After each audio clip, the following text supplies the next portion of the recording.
Madame, Monsieur, bonsoir. Très heureux de vous retrouver pour cette nouvelle édition de l'information sur la première. L'actualité, c'est cette mission de l'autorité de la concurrence actuellement dans le département. Une énième mission pour évaluer la situation concurrentielle sur le territoire.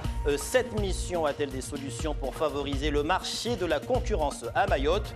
Le collectif des citoyens et l'intersyndicale l'ont rencontré à la DIECT pour tenter d'obtenir des réponses. Une campagne de prévention sur la nutrition est lancée dans le département depuis ce mercredi à l'initiative de la direction de l'ARS Mayotte. Cette grande campagne de prévention et de communication a ici comme thématique « Manger sain, bouger malin ». Et pour en parler avec nous ce soir, nous avons invité Philippe Lemoine, directeur du CROSS, le comité régional olympique et sportif, partenaire de cette campagne. Et puis nous parlerons de violence scolaire. Le gouvernement envisage de sanctionner les parents d'élèves violents. Pour ce faire, le ministère de l'Éducation nationale propose de cesser le versement des allocations aux familles concernées. Une mesure qui fait débat jusqu'à Mayotte, vous le verrez dans ce journal. Le principe de la concurrence est-il respecté à Mayotte? Y a-t-il des abus de position dominante ou des ententes illicites sur le territoire? Une étude est actuellement menée par des agents de l'autorité de la concurrence. Et ce matin, elle a rencontré une délégation du collectif des citoyens de Mayotte et de l'intersyndicale. Qu'en est-il ressorti? Élément de réponse avec Hachim Saïd Hachim et Fahar Hosseini. La mission de l'autorité de la concurrence est venue rencontrer les acteurs économiques de l'île. Elle travaille en toute discrétion depuis son arrivée. Rien ne filtre, la réserve envers les médias est totale. Ce matin, la rencontre a duré 1h30, mais un membre du collectif des citoyens a quitté la table ronde avant l'heure. On voit tout le temps des gens qui viennent ici, qui nous font parler, qui nous écoutent, et rien ne s'est fait. Et tout ce qui arrive à Mayotte, tout ce qui se passe à Mayotte, c'est su. On sait toute l'urgence qu'il y a à Mayotte. Et je ne comprends pas pourquoi l'État ne prend pas la décision. Et tout ce que Salim vient de dire, c'est des faits. Il faut qu'enfin, on prenne une décision sur Mayotte. Ne pas nous faire parler, nous faire parler, nous faire parler. Encore une mission qui vient écouter, mais pas pour régler une situation. C'est le ressenti du collectif des citoyens de Mayotte venu condamner plusieurs cas de concurrence déloyale et situations de monopole dans le département. Nous savons qu'il y a beaucoup de monopoles, soit imposés par le système, soit des monopoles de fait parce qu'on n'a pas ouvert la possibilité à d'autres acteurs de venir, d'autres acteurs économiques. Nous avons l'exemple d'Aerostral que nous avons débattu longuement sur l'aérien. Il est impensable qu'aujourd'hui, on n'a que Aerostral à Mayotte et Aerostral qui s'est arrangé pour avoir des accords avec Kenya Airways et entrer dans le capital de Air Madagascar et soi-disant créer une filiale à Mayotte qui s'appelle EWA. L'espace aérien de Mayotte est colonisé par Aerostral. La situation du port de Longoni et les prix appliqués dans la grande distribution ont été dénoncés par le collectif des citoyens de Mayotte. Nous savons tous que la personne qui a aujourd'hui la gestion du port, avant, elle était dans la grande distribution. Qui dit port, grande distribution et monopole, nous ne voyons pas. Elle est où la concurrence dans la grande distribution? Autre point crucial, l'inaction sur les ventes illégales aux abords du marché couvert de Mamoudzou. Le manque à gagner des commerçants s'élèverait à plusieurs millions d'euros. Le collectif demande l'arrêt de l'ensemble des situations de non-concurrence et des abus opérés dans le département. Autre titre de l'actualité, l'annonce de Jean-Michel Blanquer, ministre de l'Éducation nationale, qui envisage de couper les allocations familiales aux parents d'élèves auteurs de violences scolaires. Une mesure qui rentre dans le cadre du plan sur les violences scolaires qui sera présenté fin janvier par le ministre. Un projet gouvernemental qui fait débat. Et à Mayotte, la Fédération des conseils des parents d'élèves monte au créneau pour le dénoncer. Anliat Wanaïssa, Fahar Hosseini. Les violences dans les établissements scolaires et la proposition du ministre de l'Éducation nationale de sanctionner les parents d'élèves violents en leur retirant les allocations familiales. À Mayotte, les avis sur le sujet divergent, même au sein des élèves. C'est une bonne et une mauvaise idée. C'est une bonne parce que ça fait réfléchir aux élèves. Ils vont se dire que oui, voilà, c'est à cause de moi que ma mère n'a pas de bourse. Et c'est une mauvaise idée parce que si tes parents n'ont pas de moyens pour payer le loyer, acheter des cahiers, les fournitures et tout, et ils vont galérer vu que c'est grâce aux bourses qu'ils payent les loyers et qu'ils achètent les fournitures. Il y en a qui méritent d'avoir cet argent, genre la CAF, et alors que lui, il est là, on lui donne de l'argent, il fait du n'importe quoi, et en même temps, c'est pas une bonne idée au niveau de sa famille, s'ils n'ont rien. L'idée, elle est bonne car ils peuvent prendre conscience que sans la CAF, les parents peuvent être pénalisés à cause de ça, car c'est à cause de la CAF que les parents peuvent acheter à manger pour leurs enfants et qui peuvent payer le loyer et qui peuvent aussi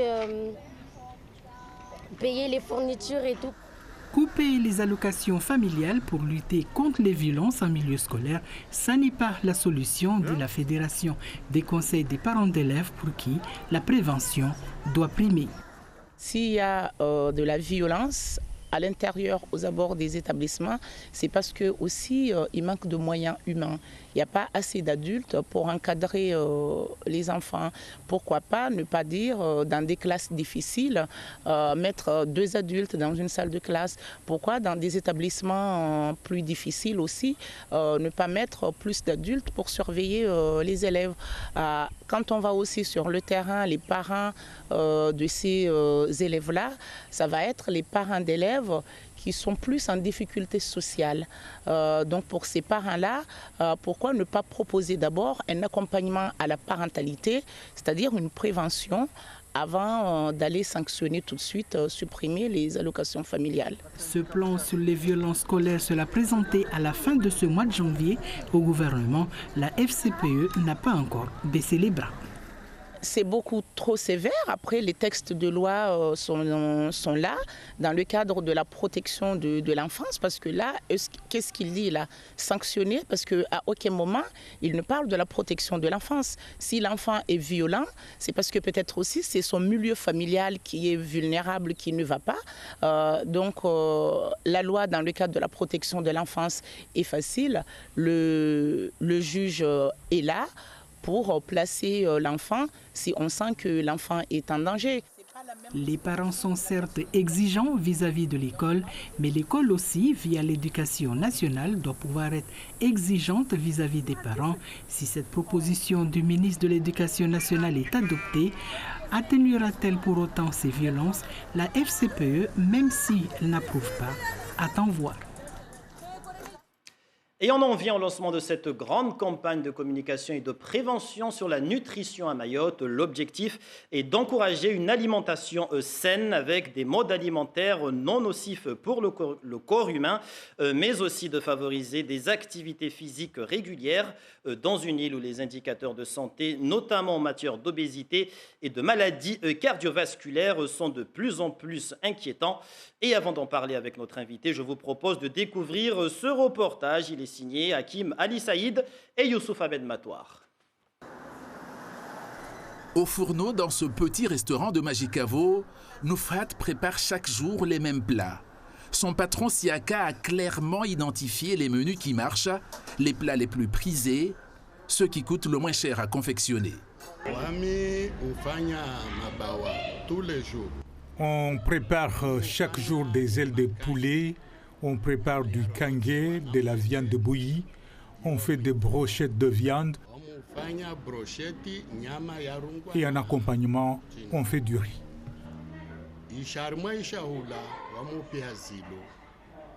Un cocktail de féculents et de viande consommé au quotidien, repas non équilibré ajouté à une sédentarité grandissante pour de nombreux habitants de Mayotte. La situation nutritionnelle ici est alarmante. 10% de la population est diabétique, c'est 2 fois plus que la moyenne nationale. 79% des femmes sont en surpoids ou en obésité. Parmi les éléments qui favorisent cet état de fait, on y trouve les ailes de poulet, communément appelées ici les mabawa et consommées au quotidien par de nombreuses familles. L'aile de poulet n'apporte pas assez de protéines, mais augmente la partie grasse. Et comme ce n'est pas très bon, on y met du sel. D'où alors on se fait piéger tout seul. un peu trop de sel et un peu trop de gras. C'est donc un piège alimentaire. Et à la fin de ce repas, on prend une boisson sucrée. Et la boisson sucrée est l'autre piège absolu. Donc je fais la somme des trois. Trop de sel, trop de gras et à la fin du sucre. Ce sont les trois pièges de l'alimentation aujourd'hui à Mayotte. La précarité est généralement source de malnutrition. Pour canaliser le mal, il y a l'activité physique. On peut quand même avoir une alimentation équilibrée et pratiquer une activité physique sans pour autant avoir un pouvoir d'achat important. Qualifiée de trop salée et trop peu variée, l'alimentation à Mayotte se caractérise encore par un trop faible apport en produits laitiers, en calcium et en fruits et légumes. Et nous recevons ce soir Philippe Lemoine, directeur du CROSS, le comité régional olympique et sportif. Bonsoir. Bonsoir. Alors une thématique, manger sain, bouger malin. Après avoir mangé, qu'est-ce qu'on peut faire? Quelles sont les activités physiques et sportives recommandées? Alors, on va parler surtout d'activités physiques. Il y a une petite différence avec le sport lui-même que tout le monde connaît, pour que les gens ne s'imaginent pas que la santé, c'est uniquement le sport et qu'on puisse nous parler clairement de dire que aller chercher son pain en marchant, c'est une activité physique. Aller monter un escalier plutôt que prendre un ascenseur, c'est une activité physique. Il faut vraiment parler clairement là-dessus et que cette activité physique, elle est nécessaire, couplée à une bonne alimentation, à une alimentation plus saine pour garder, préserver sa santé. Voilà. On est vraiment dans cette logique-là. Si après les gens vont naturellement dans un club sportif pour faire du sport, c'est tant mieux. Mais au départ, c'est vraiment ça. Pas besoin d'investir une cotisation dans un club de gym, dans un premier temps, d'acheter des joggings ou des vêtements de sport. On peut, en faisant son ménage, danser et c'est déjà bon pour la santé. Alors, je rappelle que le CROSS soutient donc ce projet, donc cette initiative concernant la nutrition à Mayotte, cette campagne. Lorsqu'on a vu que dans vos actions, notamment, vous êtes entré en relation avec les clubs sportifs à Mayotte, et ces clubs-là s'ouvrent à la population. Quelles sont les activités qui sont ouvertes justement à cette population? Alors, ce n'est pas uniquement les clubs sportifs, c'est aussi des associations. Je pense à l'UFOLEP, par exemple, qui est très très présente, SUA, sur le sport santé. Mais dans les clubs sportifs particulièrement, nous, on intervient sur adapter l'activité naturelle, par exemple le football, avec lequel on a beaucoup travaillé. On a travaillé sur une action expérimentale l'année 2018 avec le soutien de l'ARS et de Jeunesse et Sport, sur ce qu'on appelle le walking football, c'est-à-dire le football en marchant, et voir un petit peu comment on pouvait adapter l'activité football à une pratique plutôt de santé, alors qu'au départ, le football, on est plutôt sur de la performance et l'esprit de compétition. Et donc, on a vraiment travaillé, voir ce qui fonctionnait, ce qui ne fonctionnait pas, quels étaient les leviers qui pouvaient nous permettre vraiment d'implanter cette discipline. Une fois que cette activité a été expérimentée, eh bien, la Ligue de football va, elle, développer cette activité dans ses clubs. Voilà, c'est la logique.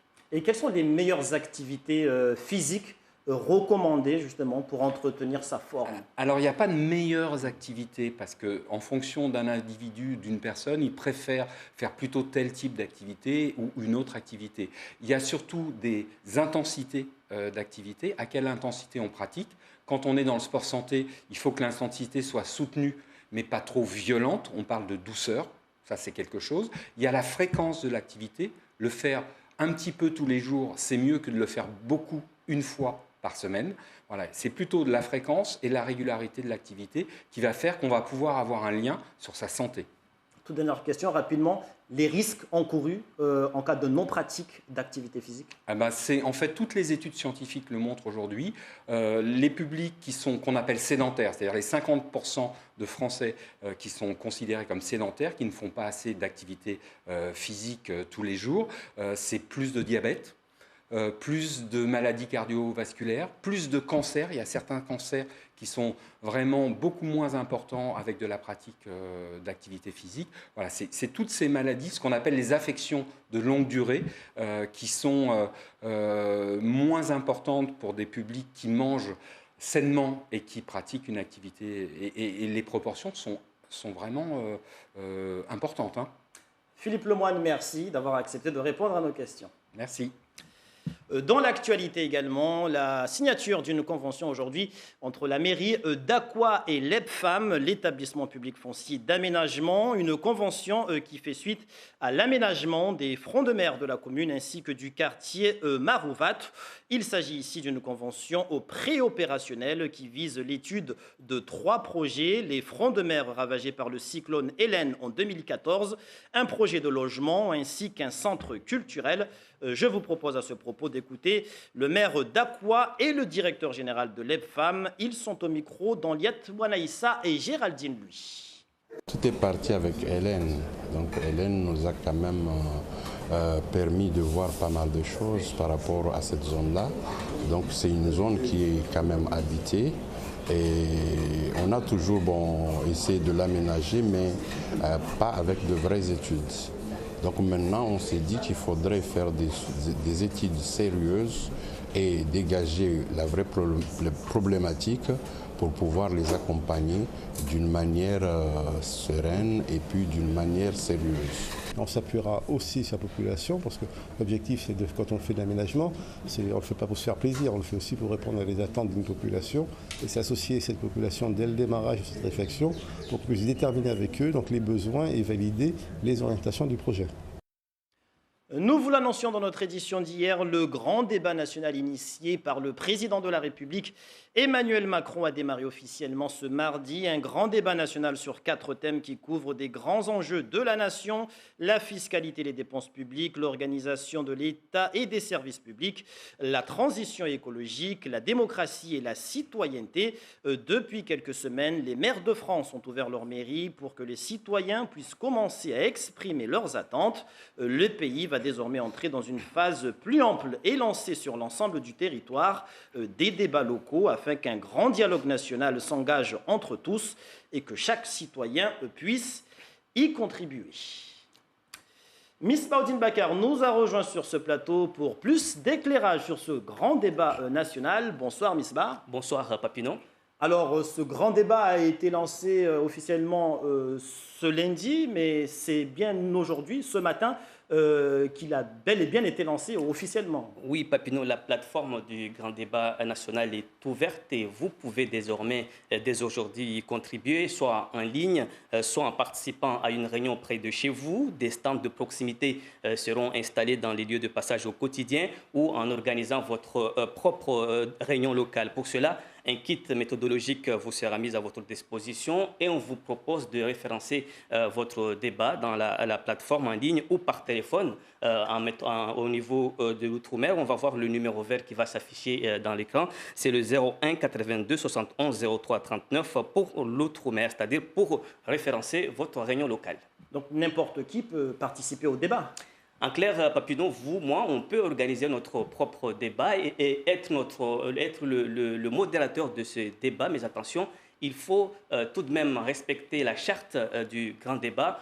En clair, les institutions, les élus, les organisations à but lucratif ou non lucratif peuvent organiser ces débats. C'est-à-dire le gouvernement veut que l'ensemble de la nation participe à ce moment de débat qui va durer jusqu'au mois de mars. Alors, jusqu'au mois de mars, d'ici là, quelles sont les dates à retenir dans le cadre de ce grand débat national? Alors, c'est mi-janvier, mi-mars, tenue des débats locaux, débats mobiles et débats numériques. Dès hier, déjà, chacun pouvait avoir accès à des listes des débats qui sont organisés dans les régions. Et à compter du 21 janvier, c'est contribution directement sur cette plateforme ou envoyer un courrier à l'adresse de la mission Grand Débat au boulevard Saint-Germain à Paris.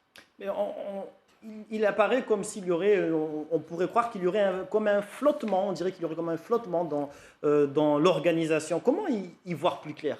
Alors, l'État, le gouvernement essaye d'organiser ce débat d'une manière plus ou moins transparente et cohérente. Les préfets sont chargés de désigner un référent dans chaque département. Et ici, à Mayotte, c'est le directeur de cabinet du préfet qui est l'interlocuteur privilégié. C'est lui qui va coordonner tout cela ici à Mayotte. Et l'ensemble des maires d'outre-mer sont conviés à une réunion le 1er février à Paris, une réunion pour recevoir en quelque sorte les instructions, une feuille de route pour organiser ce débat. Mais il faut savoir, Papineau, que les outre-mer viennent de sortir de longs mois des assises. Alors vont-ils être encore mobilisés pour ce débat? En tout cas, ici à Mayotte, pour le moment, il n'y a pas d'engouement particulier. Miss Maudine Bakar, merci pour toutes ces précisions. Du sport pour terminer ce journal avec l'équipe de France de handball qui a décroché le match nul hier soir à la dernière seconde face à l'Allemagne. Après ce dernier match de poule de ce championnat du monde, les Bleus demeurent invaincus dans la compétition. Le résumé du match avec Eric Sentas. Le coup de canon de Timothy Nguessan, splendide, la France obtient le nul à 3 secondes de la fin du match. C'était le choc attendu face à l'Allemagne et ses 13 000 fans de la Mercedes-Benz Arena de Berlin. Les experts sont dans le dur, ils devront attendre la 7e minute pour scorer leur premier but par Michael Guigou. Mais le coup de véritable est la blessure de Cédric Sorrindo, une lésion au mollet qui risque de le priver de la suite du mondial. Cependant, Ludovic Fabregas trouve des solutions en attaque au cœur de la défense allemande. Et Luc Abalo permet aux Bleus de mener pour la première fois dans ce match 5-4 à la 19e minute. Mais les Allemands vont être plus réalistes et plus puissants en fin de première période, avec Uwe Gensheimer, le joueur du PSG, et Videux qui transperce la défense française. 12-10 pour les Allemands à la pause, c'est un moindre mal pour une équipe de France qui ne trouve pas de solution en attaque. En début de seconde période, changement de situation, les Bleus se réveillent. Mathieu Gréby score par 2 fois sur son aile. Et le petit coup de génie de Quentin Mahé sur un jet de 7 mètres redonne l'avantage 15-14 aux champions du monde en titre. Quel lob! La deuxième mi-temps est plus équilibrée, les Bleus arrivant à mieux tenir les puissants arrières allemands en défense. Dikamem permet même aux experts de reprendre un but d'avance. Mais Gensheimer puis Videux donnent 2 buts d'avance aux Allemands tout près du Money Time. Les Bleus ne cèdent pas, Vincent Gérard réalise l'arrêt qu'il faut à 2 minutes de la fin. Il faudra la lucidité d'Nguessan pour arracher le match nul. On sait que tous les points sont importants. Maintenant, on va essayer de partir sur cette lancée pour continuer, pour bien terminer déjà ce groupe et se projeter pour la suite. Les Bleus restent en tête de leur groupe. Prochain match, la Russie, jeudi. Allez les Bleus, toujours plus forts. Fin de cette édition. Je vous en rappelle le titre principal développé dans cette édition et notamment cette mission de l'autorité de la concurrence qui est actuellement dans le département. Une mission pour étudier le marché concurrentiel, les importations et la distribution des produits de grande consommation. Ce matin, la mission a rencontré une délégation du collectif des citoyens de Mayotte et de l'intersyndicale. Ces derniers regrettent une mission venue écouter et regarder et non apporter des solutions. Parmi les thèmes abordés, l'inaction des autorités face aux vendeurs à la sauvette, ainsi que le monopole d'Aerostral dans le ciel mahorais. Merci pour toute votre attention accordée à ce journal. Dans un instant, on se retrouve pour le journal en mahorais. D'ici là, passez une très belle soirée sur La Première. On se retrouve demain, 19h.